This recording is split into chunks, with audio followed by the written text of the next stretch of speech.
Sup weebs, before I do this little recording for you today, I just want to let you know about the promos. So I know they were really well received, but I want to make sure that everybody's really keen on seeing him come back. So that I said in my video against Razor, and I put it in the description of both of my videos in regards to Razor in week 2, if I could get 20 likes on match against Razor before I uploaded my team builder, then I would do a promo for Rob Jr. However, unfortunately, I wasn't able to receive it. You guys got like 17, which is really close, but these promos, like, they take actually a fair bit of time for me to do, and I want to know, like, the effort is worth it. So next week I have Rizzy Powers, my opponent. This is going to be at the front of both of my videos this week, so if you would like to see me do a promo on Rizzy Powell, then don't forget to like the battle video that's coming up this week against Rob. Thanks, jabronis.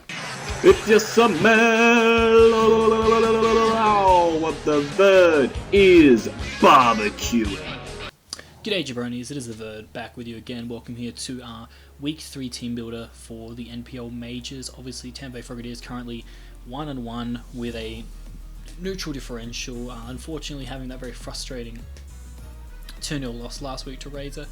Obviously, I'm not going to try and prattle on with it anymore. You know what happened with that battle, so regardless, we're going to try and bounce back from that this week against Rob and the Gotham City Golurks. Basically, the match that a lot of people expected NPL minors to finish with, myself and him in the final playing each other, but that didn't obviously happen.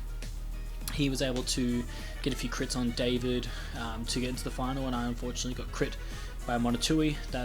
He got flinches on David, I think, but regardless, if there wasn't any hacks, David and I would have been the final, but there was, so they both got through. So it is what it is. This gives me a chance to face him, and I'm quite excited for it. It's a little bit nerve-wracking though, because Rob and I are both in the same kind of like core building kind of friendship group, and so preparing for this game was tough because normally like Rob and I will chat to each other and confer ideas, so not having him there is a little bit different. But honestly, it's a good challenge for me as a builder, battler and all that jazz, because obviously I feel confident that I can build a good team, but having his insight into battling was always really helpful. But regardless, we're going to go over the team, because if there's one thing I can do good in this goddamn league, it is build teams. I do feel very confident with the team that I have here today, so we're going to kind of crack on with it and talk about why I think this is good. So first and foremost, we have Arcanine, a very similar set to last week, I know, but a bit more specially defensive.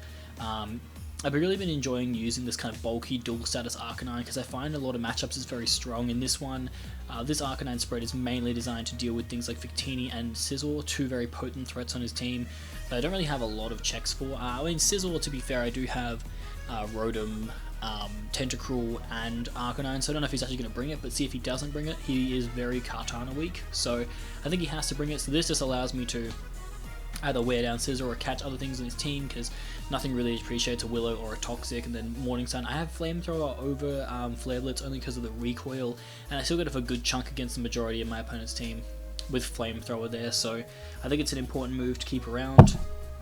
Intimidate's kind of a double-edged sword. It's good against Sizzle and things like Banditini, but I need to be careful of using it when I'm up against a potential Primeape if it is brought, so that's why I have things like Rotom that can come in against the Primeape if needed in that situation, so that's really solid. I don't know if he's going to bring Primeape though. I feel like in this matchup it's just a little bit too slow, but the Arcanine's pretty straightforward. It has enough speed to creep Jolly Sizzle, so that if he is SD, he can't just go for superpower and knock me out. I can obviously like natural ground or any bullshit like that. I can just go straight for the flamethrower, knock him out. Happy days. It's really good. Willow obviously is there to catch things like the Sizz or Hip Powder and stuff like that. And then Toxic is more for the Victini, which obviously could be coming in a fair bit against the Arcanine. So being able to wear that down is really, really good. So very happy with this Arcanine set. In this matchup, it looks really strong, and it's supported really well by this Umbreon set. So I know what you're going to say. Like, what is this weird concoction you've come up with? But there's a method to the madness. So basically, I wanted an Umbreon that was capable of taking hits from either side, because I don't want to just be depending on Arcanine to take hits. And obviously it can take... The main thing I wanted it for initially in this slot was Bulu, but I didn't like Bulu as my Mega Sharpedo check. So I chucked in Umbreon. This can take on either form of Sharpedo. By having Inner Focus over Synchronize, it means that Mega Sharpedo can't just, spam Waterfall and hope that he gets the flinch. He will never get the flinch. I'll be able to get my Moonlights and my Curses. And the reason I'm running Curse is paired with that Iron Tail, it is really strong. I was tempted to go with like Wish Protect Passing, because obviously it's really strong for my team in certain situations, but the reason why I kind of like the well, see, it's tough, guys. Like, this is going to be kind of a thing where we kind of talk about this issue. The reason why I actually have Curse is because it allows me to 1v1 a lot more of his team. For instance, things like Victini, the Florges, the Roserade, kind of, more the Sharpedo as well. This set allows me to kind of go toe-to-toe with them, get my healing back at the same time with Moonlight, and pressure them a lot more. With Iron Tail, obviously I can knock out Florges if he brings it. I don't really know if he'll bring Florges, but at the same time, on the off chance he does, I want to have it there. This is probably the most like contentious of my sets, because obviously Wish Protect, Foul Play, and then honestly the last move that I would be considering running on this Umbreon set could potentially be HP Fire, or something of that light, but I'm actually deciding against that. I am going with this Curse set, and the reason I kind of like it too though is because what it'll tell me during the game is, like, first and foremost what his switch-ins for Umbreon are, and I guess second of all, like, what his best ways to break this thing are, because Foul Play obviously doesn't really get any boost from Curse, but I can still 2-KO Thundy depending on its spread, and Iron Tail is still really solid for things like the Roserade. So overall, it's still a very solid set, and the best thing is it baits in things like Sizzle, which Arcanine can just switch in super easily against. It's a really obnoxious set that's really hard actually for my opponent to break down with a lot of his mons, because, you know, even if he has like Band of Victini, I can take the Band of Victini and just, you know, Curse my way back up, or Moonlight. The only downside of Moonlight obviously is the 8 PP, but I'm running just 16 in speed just in case he tries to speed creep that with maybe like the Jellicent or something. But without Synchronize, I'm going to be really careful around those kind of mons that try and status me. But overall, I think this Umbreon set should be really solid. If he brings Florges, it should work like a charm, but if he doesn't, Curse, Moonlight, Foul Play is still very, very frustrating for him to deal with, and I think it should be a really solid mon for us in this matchup. Up next to one of my main, I guess, wall breakers, but also kind of bulky mons. I forgot that I actually meant to change one move on here. 1 second. Bingo. Alright. So this Zygarde set is kind of designed to be my late game cleaner. He is designed to kind of come in and just DD up and then start running through mons. Rob does not have a good check to 1000 arrows. His only one is Hippo, and Hippo is going to be heavily pressured in this game. I have 3 mons on my team where his best check to those 3 mons is Hippowdon every single time, so going to be constantly trying to take advantage of that situation. But I have Groundium Z, going to be using that Z move this time around, finally, showing maybe why I chose Zygarde as my Z captain. But Groundium Z 1000 arrows because Z 1000 arrows will OHKO physically defensive Jellicent and physically defensive Florges at +1. They just get straight up bopped, and that's really nice for me because that allows me to break through 2 mons that realistically I don't think I'm going to be having that much trouble with. I don't see either of them as a massive threat to me in this game. Like, Jellicent's kind of annoying, but at the same time, like, I have Kartana, I have, you know, as you'll see with the Nihilego set and the Rotom set, like, I've got ways quite easily to deal with it, so it's not ridiculously overpowered to the extent where it's like, oh god, I'm not going to be able to stop it. But the only 2 real moves, like, offensively that I needed here are E-Speed and 1000 arrows, and I was tossing up with the last move. Initially there you saw it was Outrage, but I was finding myself never clicking it in game, and so I've actually decided to go with Camouflage. Now there's a few reasons why I've gone with Camouflage. The main one obviously is that I feel that he will bring a lot of ice coverage on certain mons, like, you know, a Zelf, Victini, maybe even Roserade. So being able to go for Camouflage means that with the bulk that Zygarde has, I can take a lot more hits and be a lot more potent against them. The next reason, I guess, is that it gives me a stab E-Speed. So obviously 1000 arrows is going to be the spam move, but if the, you know, situation comes for it and I need to go for 1000 arrows, sorry, you're going to go for E-Speed later in the game, I can Camouflage up and then get off stab E-Speeds, doing a ton of damage. So that's really, really nice because it can net a lot of kills for me. But the biggest reason I actually wanted Camouflage after looking at the matchup was for the Mega Sharpedo. There's a really awkward matchup that happens with Sharpedo where I'm at +1 and he would go into Sharpedo, and I found this a lot in the mocks. And the thing was, it was a 50-50 of, okay, I outspeed this turn, so does he predict me to attack and go for Protect so he outspeeds next turn? or does he attack predicting me to DD? But by going for camouflage, I get a kind of middle ground, because if I camouflage up, I outspeed, and if he goes for the Mega Evolution, there's no move he can go for that kills me, and then I can just, either rock his world with E-Speed, or I can just go for 1,000 arrows, or even DD again, and pressure him that way. And if he does go for the Mega Evolve and Protect, then I'm still camouflaged up, and there's no real move he can do to hurt me. Either way, I can take the hit quite easily if he goes for Earth Fang, or like Waterfall, or even Ice Beam. I've seen a few special Sharpedos, so regardless of what he kind of goes for with Sharp, I can Shark. I guess it's hard. It's like Shark and Sharp, but regardless of what he goes for, I can kind of handle it in that situation, which is really nice. The main thing also that's really nice about this is if I weaken the Hippowdon, as I said, I have a lot of ways to weaken it. The other premise of this Zygarde is to bust through the Scizor, because as you see from my opponent's team, if I get rid of Scizor, then my Kartana has an absolute field day against him with the set that I'm bringing. So it's a very big focal point, is either I'm sweeping with Zygarde or I'm sweeping with Kartana. One of them is cleaning up. But on to the next set, a really cool set that has worked quite well in the mocks, and I've been very much enjoying it, is Nihilego. The reason why Nihilego is really strong in this match is because I'm actually going to quickly change this to that. Yeah, because I want to change it to that on the off chance he does bring Florges, or on the off chance I want the extra damage from Sludge Wave over Power Gem. HP Fire is cute for Scizor, but you have to remember that Scizor is never really wanting to switch in against Nihilego on the off chance it gets hit by that, plus Power Gem is still doing an absolute shit ton, so in hindsight, Sludge Wave is a much safer move. But basically, this Nihilego set is designed with a few purposes. First and foremost, I believe my opponent is going to bring a physically defensive Hippowdon.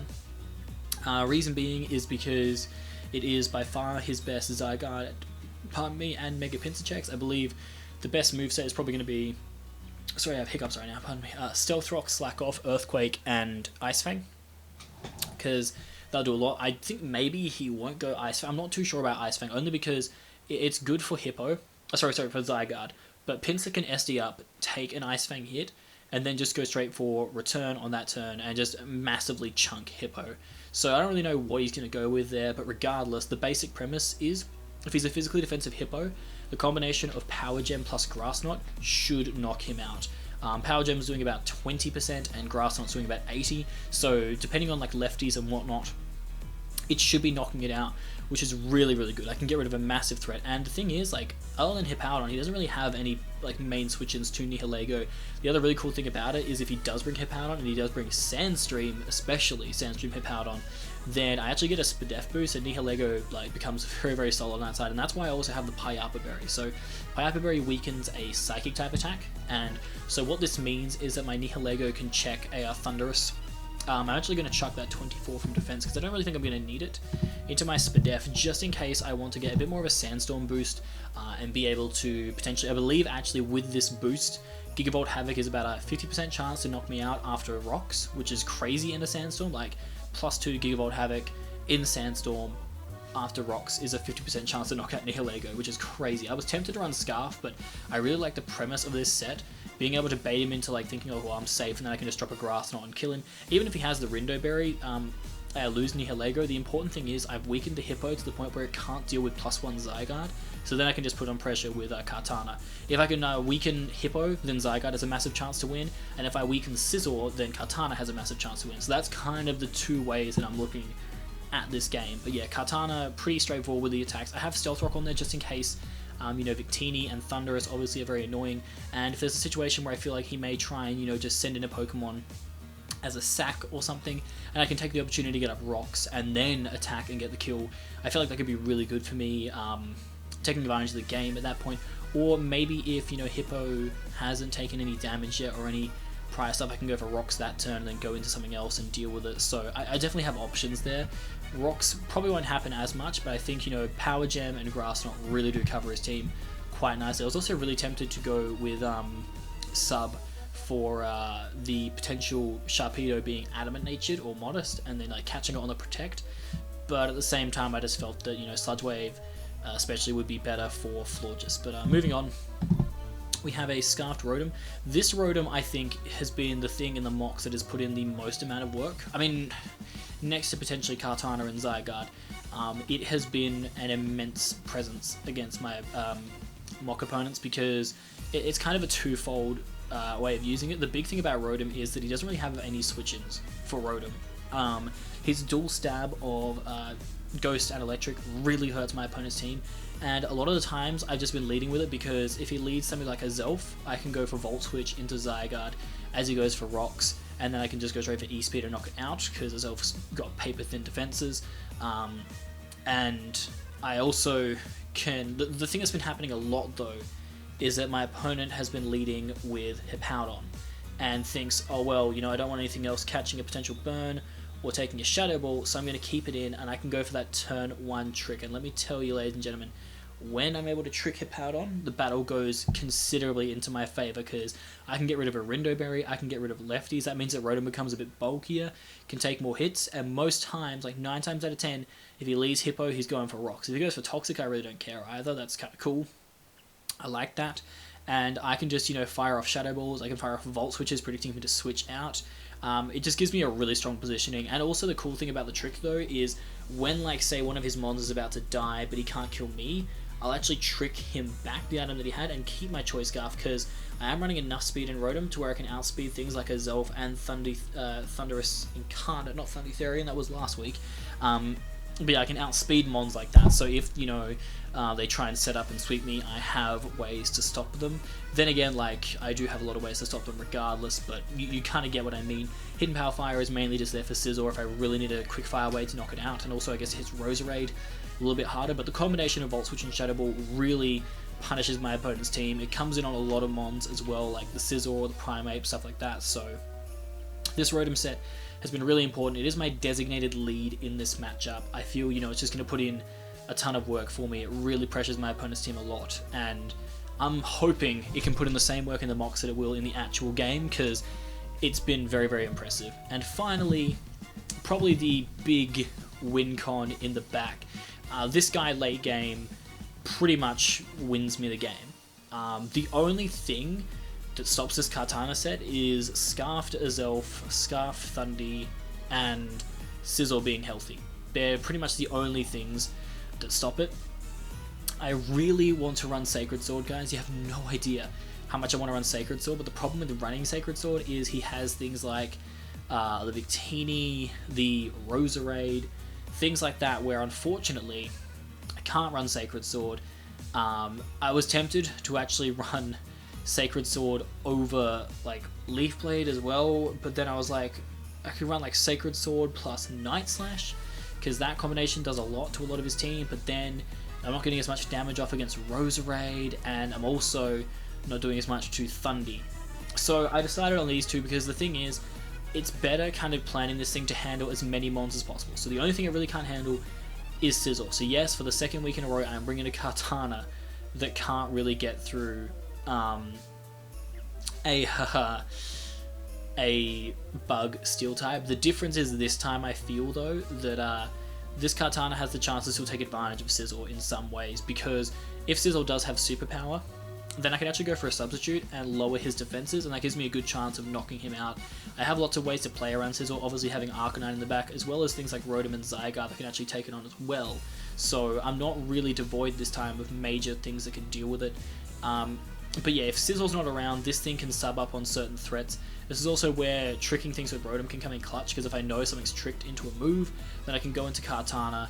And it's also really handy when Arcanine can Willow stuff as well, and I can just go. And the other cool thing about Kartana, I guess, is when you bring it in against mons where you know you can potentially just set up a sub as they try and switch out to preserve it, or they try and go out to a sack, and then you're just able to set up a sub in their face, go for the SD as they break the sub, then continually sub and sub and sub until Salak pops and you outspeed the entire team and run through them. I'm running enough speed just to creep Mega Sharpedo. That's because like if he goes for the Protect and then goes for the Mega Evolution, that way I'm always outspeeding once the Salak Berry pops. I was about to say Sugar Berry, but that's not the berry I'm talking about. So yeah, this set is just really good. In a lot of the mocks, it has performed exceptionally well. It's gotten a few kills in almost every mock, because even if it isn't killing Scizor, like, the thing is, if he doesn't want to go hard Scizor, I just pick off kills. Like, I can just take out things like Victini that are weakened, because a lot of times my opponent, like, people have been bringing, like, a defensive Victini as a check, which is cool, I guess, but, like, it's not really dealing with Kartana that well. So this set has been phenomenal. Overall, I do like the team. The main issues, I guess, of the team to kind of highlight, first and foremost, like, I don't really have a like, this is the issue with Nihilego, I guess, was that I really wanted to run it Scarfed as well as Rotom, because Rotom was more like tricking the Scarf onto something to slow it down, and then, well, not slow it down, but then like slow down its moves and whatnot, and give me more of an advantage there, and then having like the Scarf Nihilego more as like a sweeper idea. But I really like the premise of going Power Gem into Grass not to knock out Hippo, to kind of bait him into thinking it might be Scarfed, and him staying in and losing his Hippowdon, or having Hippowdon be on like barely any health and not being a Zygarde check anymore. That, like, the premise of that was really, really tempting.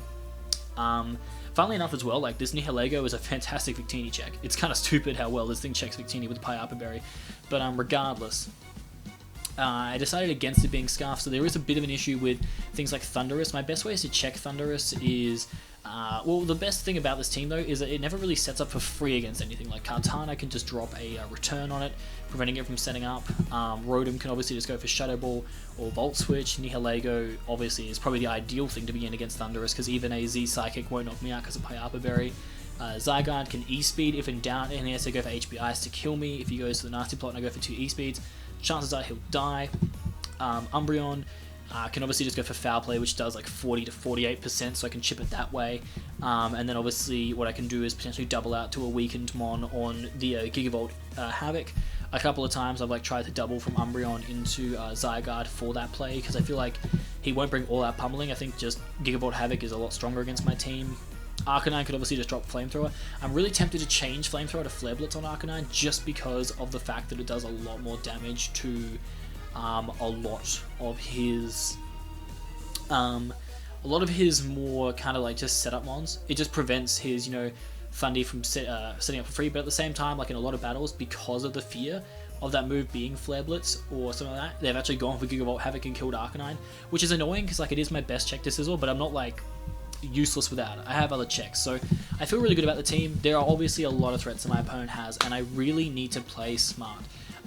Hazards is another big issue that can come from this, so I got to be really careful of when he sets up hazards. So like if he leads with Roserade, I normally just go Volt Switch with Rotom, and then my next play is either going into Zygarde and pressuring, or going into Arcanine and pressuring that way, because obviously Arcanine should hopefully scare out the Roserade, hopefully into a Mon that doesn't want to get toxic, a la, like, you know, being able to... Actually, I'd probably just drop a Willow, because if he goes Victini, I can just Toxic after that, and then if he goes Hippo, then I can burn it, and if Hippo's burn, then I just give Zygarde so much more of a chance of being a threat. Plus, we might actually let Nihilego live in Earthquake, who knows, but I have been rambling on for too long, guys. You get the premise. Like, I could talk about analysis of my team till the cows come home, but you get the basic premise. We lead Rotom. If he leads one of his defensive walls, we lock that thing down turn 1 with Trick, because it's not worth him risking sending in some of his other Mons to potentially get Willowed or anything else, because he doesn't know what kind of Rotom I am, so I can shut them down early doors. If I shut down Hippo early doors, we are in an immensely strong spot, because if Hippo is not a defensive wall, then things like Zygarde and Nihilego really put a lot of pressure on his team. Even Umbreon as well, and then if we can weaken Scizor down, it really opens the door for Kartana. If he doesn't bring Scizor, which it's kind of tricky if he brings Scizor or not, because Scizor is his best Kartana check, like that is well documented, but he can also bring like different things to check Kartana. I haven't had a single mock yet with somebody not bringing Scizor, despite like a lot of my Mons being able to handle Scizor. It's still really important because of Kartana, so it'll be interesting to see how it goes, but I feel very, very confident. It's weird not having like as much support as I normally do for these builds, not in the sense of like they build all my teams for me, but more I get a lot more opinions, and it's guys that know my playstyle, whereas I've been talking more with guys that don't really know it as much, so it's harder to kind of gauge their opinion, but I do feel really solid and happy with this team. I'm hoping it puts in the work. I feel really bad for how I played last week. Definitely should have got the W there, so I'm hoping I can recover this time and get that W against Rob and put myself in a good position at 2-1. So we'll see what happens, but thank you guys so much for watching. Go check out the battle. It should be up tomorrow, so yeah, look forward to that. I'm Laverd, I'm out this bitch.